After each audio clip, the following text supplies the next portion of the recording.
AC লাইনটি input করে দিয়েছি, তারপরেও এখানে দেখতে পাচ্ছি যে কোনো ইন্ডিকেটরে কিন্তু বাল্বে আলো জ্বলে নাই। তো আমরা সর্বপ্রথমে সার্কিটের আউটপুট ভোল্টেজটি চেক দেব। তো আউটপুট ভোল্টেজটি চেক দেওয়ার জন্য আমরা মিটারের নেগেটিভ প্রুফটি যে কোনো একটি গ্রাউন্ডের সাথে ধরবো। তাহলে আমরা মাল্টিমিটার দেখতে পাচ্ছি 12 ভোল্ট কিন্তু আউটপুট হচ্ছে। তার মানে এই সার্কিটের কোনো পাওয়ারে প্রবলেম নাই, জাস্ট আউটপুটে যে কোনো একটি সমস্যা আছে। এইটের আইসির প্রথম লেগে আমরা ভোল্টেজটি দেখব যে 3.3 ভোল্ট আছে কিনা। তো এই সাইডে 3.3 ভোল্ট দেখতে পাচ্ছি, আর 8 নাম্বার পিনে আমরা 5 ভোল্টেজ ইনপুট এবং 3.3 ভোল্টেজ আউটপুট এই সাইডে হচ্ছে। তার মানে এই আইসিটিও কিন্তু ঠিক আছে। তো এসি লাইনটি ইনপুট করে দেওয়ার সাথে সাথে আমরা কিন্তু এখন দেখতে পাচ্ছি এখানে ইন্ডিকেটর বাল্বটি জ্বলছে। আসসালামু আলাইকুম। তো এই মুহূর্তে দেখতে পাচ্ছেন আমার সামনে একটি এলইডি টেলিভিশন। এলইডি টেলিভিশনটি 24 ইঞ্চি স্যামসাং কোম্পানির 24 ইঞ্চি এলইডি টেলিভিশনটি। সাউন্ডের কেবলের লাইনটি এটি খুলে রেখেছি, আর সেন্সারের লাইনটি এখানে লাগিয়ে দিলাম যাতে করে আমরা পাওয়ারটি ইনপুট করে দেওয়ার সাথে সাথে এখানে সিগন্যালটি দেখতে পারি। তো চলুন আমরা এলইডি টেলিভিশনের পাওয়ারটি ইনপুট করব এবং সমস্যাটি দেখব, সমাধান করার চেষ্টা করব। তো আমি পাওয়ার লাইনটি ইনপুট করে দিলাম, এসি লাইনটি ইনপুট করে দিয়েছি, তারপরেও এখানে দেখতে পাচ্ছি যে কোনো ইন্ডিকেটরে কিন্তু বাল্বে আলো জ্বলে নাই। তো আমরা এখন সার্কিটের ভোল্টেজ পরিমাপ করে দেখব যে সার্কিটে ভোল্টেজটি ইনপুট হচ্ছে কিনা। আমরা মাল্টিমিটারটি ডিসি মোডে রাখলাম। তো আমরা সর্বপ্রথমে সার্কিটের আউটপুট ভোল্টেজটি চেক দেব। তো আউটপুট ভোল্টেজটি চেক দেওয়ার জন্য আমরা মিটারের নেগেটিভ প্রুফটি যে কোনো একটি গ্রাউন্ডের সাথে ধরব।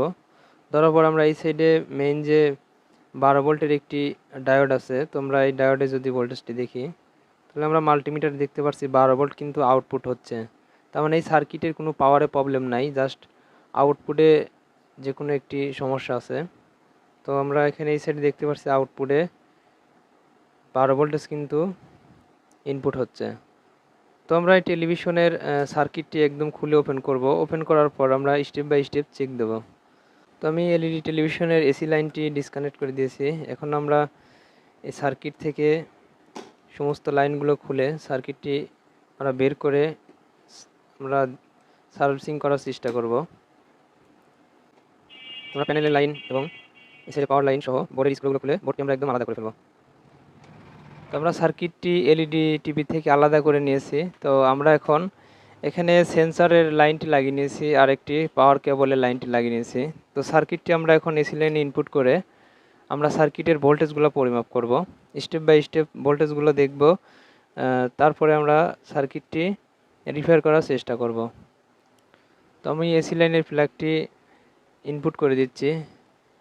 তো আমি এসি লাইনের সাথে ইনপুট করে দিয়েছি। এখন আমরা সার্কিটের ভোল্টেজটি পরিমাপ করব। তো আমি মিটারের গ্রাউন্ড লাইনটি নেগেটিভ সাথে রাখলাম, রাখার পর এখানে আমরা মেইন 12 ভোল্টেজটি দেখতে পাচ্ছি। তো এখানে 12 ভোল্টেজ কিন্তু ইনপুট হচ্ছে মাল্টিমিটারে। তো মাল্টিমিটারে 12 ভোল্টেজের সাইডে আমরা দেখতে পাচ্ছি ইনপুট হচ্ছে। তো আমরা এখানে কয়েকটি ভোল্টেজ পরিমাপ করে দেখব সর্বপ্রথম। তো এখানে যে একটি বড় কয়েল আছে, এই বড় কয়েলটিতে আমরা ভোল্টেজ দেখব। এখানে মূলত 5 ভোল্ট থাকার কথা। তো এখানে 5 ভোল্টেজ ইনপুট আছে। এই বড় যে কয়েলটির ভোল্টেজটি কিন্তু 5 ভোল্টেজ ইনপুট আছে। তো আমরা কয়েলে দেখতে পাচ্ছি কিন্তু 5 ভোল্টেজ ইনপুট আছে তো এই বড় কয়েলটিতে। তো আমরা এখন এই সাইডে একটি আইসি দেখতে পাচ্ছি। এই আইসিটি কিন্তু 1118। তো 1118 এর আইসির প্রথম লেগে আমরা ভোল্টেজটি দেখব যে 3.3 ভোল্ট আছে কিনা। তো এই সাইডে 3.3 ভোল্ট দেখতে পাচ্ছি, আর 8 নাম্বার পিনে আমরা 5 ভোল্টেজ ইনপুট এবং 3.3 ভোল্টেজ আউটপুট এই সাইডে হচ্ছে। তার মানে এই আইসিটিও কিন্তু ঠিক আছে। তো এই সাইডে আমরা দেখলাম এই বড় কয়েলে 5 ভোল্টেজ ঠিক আছে, আর আমরা এখন দেখব যে এই সাইডে যে একটি ছোট কয়েল আছে। তো এই কয়েলটি, তো আমরা সর্বপ্রথম এই কয়েলের ভোল্টেজটি দেখেছি। তো আমরা এই কয়েলের ভোল্টেজটি এখন দেখব যে এই কয়েলের ভোল্টেজটি থাকবে 1.1 ভোল্ট বা 1.2 ভোল্ট। তো আমি মাল্টিমিটারে এখানে এই ভোল্টেজটি চেক দেব। তো এই কয়েলে আমরা দেখতে পাচ্ছি এখানে কোনো ভোল্টেজ কিন্তু দেখাচ্ছে না। তো কয়েলের এই পাশে তো আমরা ভিডিওতে দেখতে পারছি কয়েলটির ভোল্টেজ পরিমাপ করার সময় মাল্টিমিটারটি দেখাচ্ছে না। তো আমি যাকে ভিডিওটি করতে দিয়েছিলাম তো ওনার মনে ছিল না মাল্টিমিটারটি ওঠানোর কথা, তো যার কারণে আমরা স্ক্রিনে মাল্টিমিটারটি দেখতে পারছি না, কোনো ভোল্টেজ নাই। তো আমরা এখানে একটি আইসি আছে কয়েলের ওই পাশে 5 পিনের। তো আইসির ইন ভোল্টেজটি আমরা দেখব। তো এই সাইডে ইন ভোল্টেজটি দেখতে পাচ্ছি আমরা 5 ভোল্ট আছে। তো আইসিতে 5 ভোল্ট ইনপুট হচ্ছে, কিন্তু আউটপুট 1.2 ভোল্ট কিন্তু নাই। 1.2 থেকে 1 ভোল্ট এই কয়েলে থাকার কথা। তো এই সার্কিটে আমরা দেখতে পাচ্ছি এই ভোল্টেজটি নাই। তো আমরা এই আইসিটি দেখতে পাচ্ছি এখানে, এই যে আইসিটি বেজের করে যে একটি ছোট আইসি আছে, এই কালো আইসিটি। আইসির এই সাইডে 5 ভোল্টেজ ইনপুট হয় এবং আউটপুট এই লেগ দিয়েই কয়েলে আসে। তো আমরা ইনপুট ভোল্টেজ দেখতে পারলাম ঠিক আছে, কিন্তু আউটপুট ভোল্টেজ নাই। তো আমরা এই আইসিটি এখান থেকে উঠাবো, উঠানোর পর একটি আমরা আইসি এখানে লাগিয়ে দেখব। তো আমি এখানে কিছু পরিমাণ টেপ দিয়ে নিচ্ছি। তো আমরা আইসি তোলার জন্য এখানে আমরা হট গানটি অন করে নিয়েছি, আর এখন আমরা কিছু পরিমাণ পেস্ট দিয়ে আইসিটি তুলে ফেলবো বোর্ড থেকে।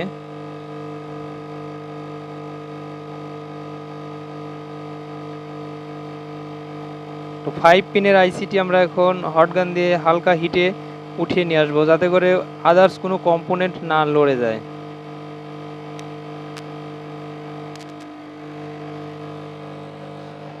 তো আমরা কিন্তু আইসিটি বোর্ড থেকে উঠাই ফেলেছি।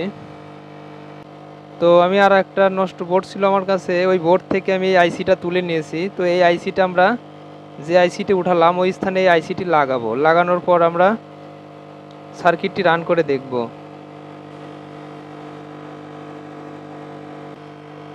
যে স্থান থেকে আমরা আইসিটা তুলেছিলাম তো ওই স্থানে আমরা আর এক বোর্ড থেকে একটি আইসি সেম মানের নিয়ে নিয়েছি। তো এখন আমরা এই আইসিটা লাগাবো। লাগানোর পর আমরা বোর্ডটি রান করে দেখব।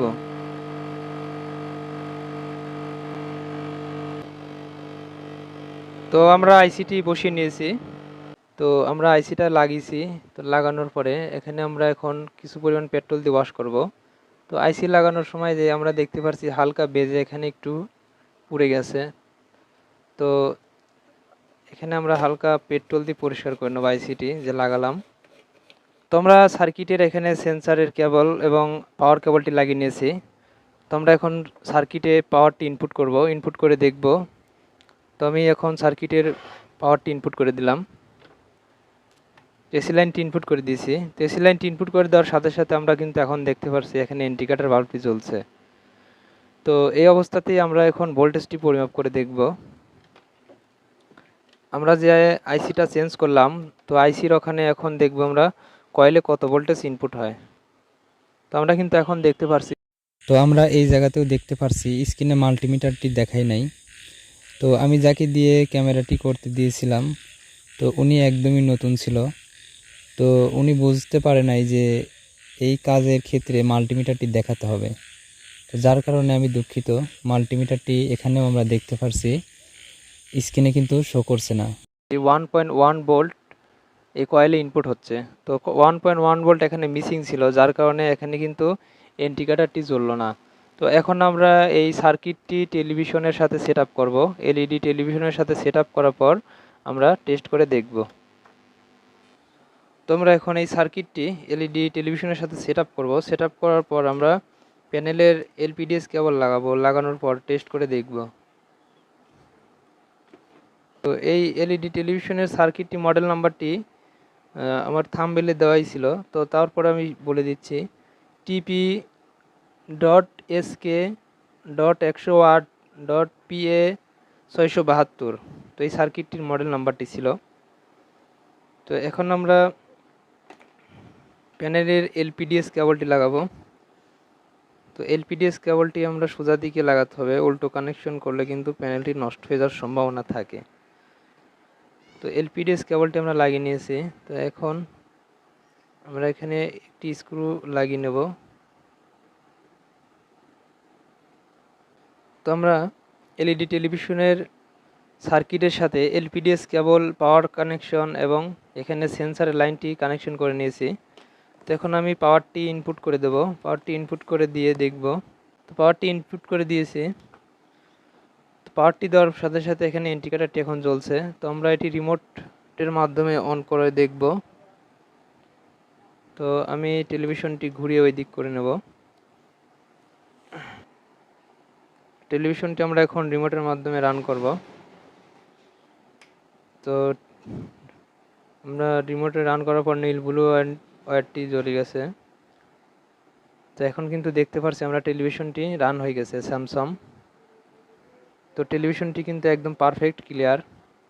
তো আমরা এই সার্কিটগুলোতে যদি এই ধরনের সমস্যা হয়, কম্বো যে মাদারবোর্ডগুলো আছে, তো এই ধরনের সমস্যা হলে স্টেপ বাই স্টেপ ভোল্টেজগুলো চেক দিতে হবে। তো যেই স্থানে ভোল্টেজটি মিসিং আছে ওই সাইডেই ভালো করে দেখলে এই সার্কিটগুলো কিন্তু আমরা ঠিক করে নিতে পারি। তো ভিউয়ার্স, যদি ভিডিওটি ভালো লাগে অবশ্যই একটি লাইক দিন, আর আমার চ্যানেলে নতুন দর্শক হয়ে থাকলে এখনই চ্যানেলটি সাবস্ক্রাইব করুন, কারণ আমার এই চ্যানেলে প্রতিনিয়ত আমি ইলেকট্রনিক্সের ভিডিও আপলোড করে থাকি।